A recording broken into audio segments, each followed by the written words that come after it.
এত রাত পর্যন্ত কোথায় ছিলে? সে কৈফিয়ত কি তোকে দেবো নাকি? না না, আমি সেই কথা বলছি না, আসলে বাড়ির মালিক এসেছিল ভাড়া চাইতে। ঠিক আছে, কাল সকালে আমার সাথে কথা বলে নেবো। কি হলো, শুয়ে পড়লে যে? খাবা না? না খাবো না, আমি বাইরে থেকে খেয়ে এসছি। জ্বালাসনি সর।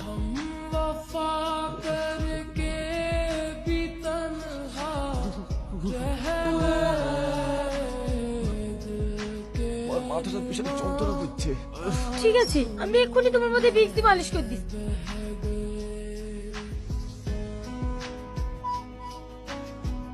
কি ব্যাপার, তুমি সারা রাত একটুও ঘুমাওনি? স্বামী সেবা করার সুযোগই তো পাই না, একদিন পেয়েছি, কি করে ঘুমাবো বলো? ঠিক আছে, দুটো খাবার বানিয়ে দাও, আমাকে কাজে যেতে হবে। না না, তোমাকে কাজে যে খাই ফেললে হয়, কাজে না গেলে খাবো কি? দরকার হলে একদিন না খেয়ে থাকবো, তাও তোমাকে এই অসুস্থ শরীর নিয়ে কাজে যেতে দেবো না। কি হলো? আরে চি চি চি চি, কি যে করো না।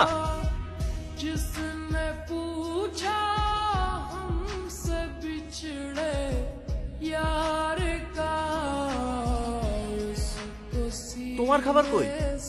আমি পরে খাবো, তুমি খেয়ে নাও। আরে আমি তো ভুলেই গেছি, তোমার তো হাত কেটে গেছে। আচ্ছা ঠিক আছে, আমি খাই দিচ্ছি তোমাকে। নাও।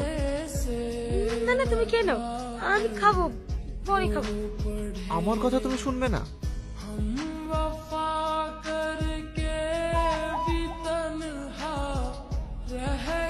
তুমি কাঁদছো কেন? এমনি। বুঝতে পেরেছি, আমি তোমাকে অনেক কষ্ট দিয়েছি তাই না সালমা? আমি তোমাকে কথা দিই, আজকের পর থেকে তোমাকে আমি একটু কষ্ট দেবো না, তোমাকে আমি অনেক সুখে রাখবো।